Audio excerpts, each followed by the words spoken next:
What's on, ladies and gentlemen? My name's Ross, I like games, and today we need to take a look at the most expensive cards from OP-07 500 years in the future. Set's been out for just over a week at this stage, and that means that prices have started to stabilize a little bit. Are they perfect? No. Are they guaranteed? No. Are they going to change? Oh, you bet they are going to change, but they are looking decent. At the time being, this is about right. Sound like a plan? Excellent. So with all of that borne in mind, a special guest, an extra coming in at number 11, we got the alternate art Boa Hancock. Now this is... It's not in the top 10, let's be perfectly clear. It is not a card that makes it into the top 10, but it is still a decent card. It's coming in roughly somewhere in the region of about $40. Although again, please do remember these things are going to change as we go through the next couple of weeks. Of course, OP-07 is the Boa Hancock set. We are going to see 2 more Boa Hancock on this list, don't you worry. But this was close enough to the top 10 that we should at least give it a bit of a mention. It's 6 cost, 8,000 power, and on play, up to one of your opponent's characters other than Monkey D. Luffy, that's a nod to the manga and I love it, cannot attack until the end of your opponent's next turn, then place up to one character with a cost of 1 or less at the bottom of the owner's deck. But hopefully at this point you've reduced some cost and it's actually better than that. It's a fine card, it's not great. It's alternate art Boa Hancock, that's why it gets on the list. Apologies as well for being a little bit croaky. I've been casting Lorcana all weekend in Bochum in Germany, and it's been a blast. Coming in at number 10, we've got Tracy Galore, and I mean the treasure rare. Look, these treasure rares are not as expensive as we thought they might be. They are not as sought after as we thought they might be. That does not mean nobody wants them.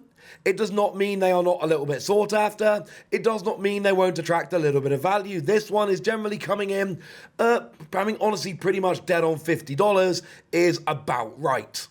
It's not phenomenal in terms of value, but it's decent. Obviously, this is a reprint of the one from Starter Deck 10, 4 cost, 5,000 power, counter plus 1,000, and we've got blocker.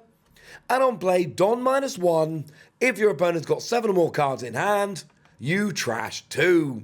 That's good. Hand disruption, very nice. Not something we see too much of in One Piece, so it's a nice handy bonus. Plus, it's a blocker. It's a decent card. And, you know, it's an alternate art of a starter deck card. We don't always get them. In at number 9, we've got Monkey D. Luffy. This is, again, the alternate art. I'm going to break it to you, okay?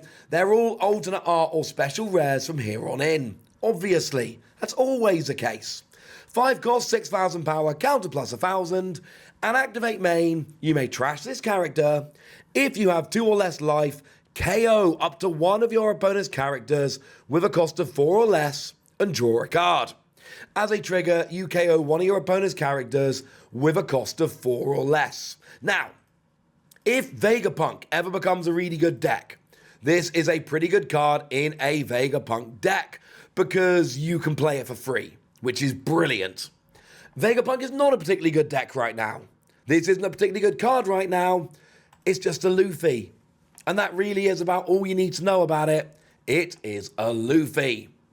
In at number 8, we've got the special rare of Captain Hustus Kid. This is a reprint of the one from OP-05. 5 cost, 6,000 power, counter plus 1,000. You've got blocker.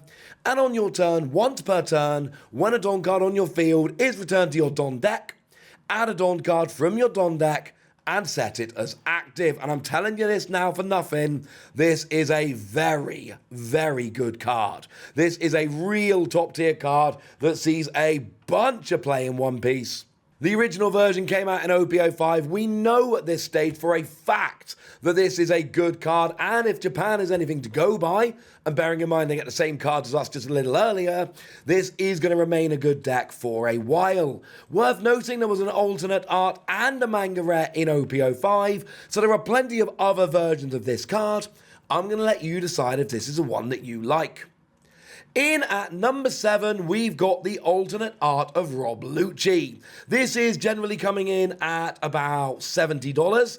Kid, it was on the screen, I didn't actually tell you. That is, again, $70.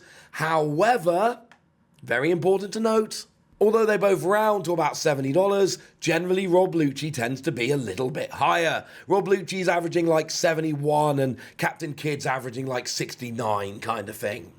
And Rob Luchi is a great leader. When we get to the OP-08 meta, the best leader is going to be Starter Deck 10 Lore. There was actually a tournament this weekend in Japan, a big tournament, and the finalists were again just 2 Trafalgar Lore from Starter Deck 10. What that means is of the 5 big tournaments in this meta, 8 of the finalists have been Trafalgar Lore and 3 of the winners, but 2 of the finalists and 2 of the winners have been Rob Luchi. This is a great, legit deck in the OP-08 meta, so I think this is a card that's going to get more popular as we go. For me, I love the artwork, but it's also a pretty cool leader. When attacking, trash 2 cards on the top of your deck to give one of your opponent's characters -1 cost during this turn. And I've done a video about this deck on the channel. The skill as a whole doesn't actually sound great, but it's one of those things, you've got a bunch of other CP cards and a bunch of cards that want discarded cards, and that all works beautifully with Rob Luchi. In at number 6, we've got ourselves the alternate art of the secret rare Port Gusty Ace. Now, firstly, it's an alternate art of a secret rare. Love the Basai artwork, incidentally. So the pull rates are quite low. But secondly, this is a good card. Yes, it's a 10 cost, but it's a card we see popping up in a bunch of yellow decks, basically from here right through OP-08 at least. So that's going to put its value up. 10 cost, 10,000 power, no counter. And on play, you add 1 card from the top of your deck to the top of your life. That's good. Recovering life is good. And then if you've got 2 or less life, you gain Rush. Now, the goal here, of course, is to play this most of the time in an Enel deck, because Enel's got the skill that puts you, when you go to 0 life, back up to 1. And then you play this and go from 1 life up to 2, and then you've got 2 or less life, so you gain Rush as a 10k character. That's good. In at number 5, we've got the alternate art of Don Quixote do Flamingo. Well, I say alternate art, it's really a special rare. Now, the Port Gusty Ace came in at about $75. The Don Quixote do Flamingo comes in at about $80. We're not doing big increments here. They are creeping up a little bit, but already this is getting close to the RRP of a box. And it's firstly phenomenal artwork. It's an alternate art of the one from OP-01, and Bandai seem to want to be pushing the Don Quixote do Flamingo leader from OP-01 with a lot of the support we've gotten recently. You have been warned.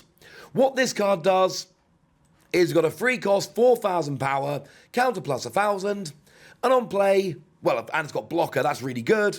And then on play, look at the top 5 cards of your deck and put them back at the top or bottom of your deck in any order. Works really well, of course, with the Don Quixote do Flamingo leader. And it had an alternate art in OP-01, so I'm going to let you decide which of the artworks you prefer. There's no wrong answer. There is, this is the best one. In at number 4, we've got another Boa Hancock. And to be fair, I did warn you that there would be more of them. Now, we've got ourselves a leader here, alternate art leader, mono blue, 5,000 power, 5 life, and on your turn, once per turn, this effect can be activated when a character is removed from the field by your own effect. If you've got 5 or less cards in your hand, and it should be 5 or fewer, and it still annoys me that this is wrong, draw 1 card. It's fine. It's not phenomenal. It's not amazing. It's fine. But the thing is, in Japan, OP-07 has been legal for a little while at this point. If it was good, we'd know it. And it's not. It's still about an $80 card.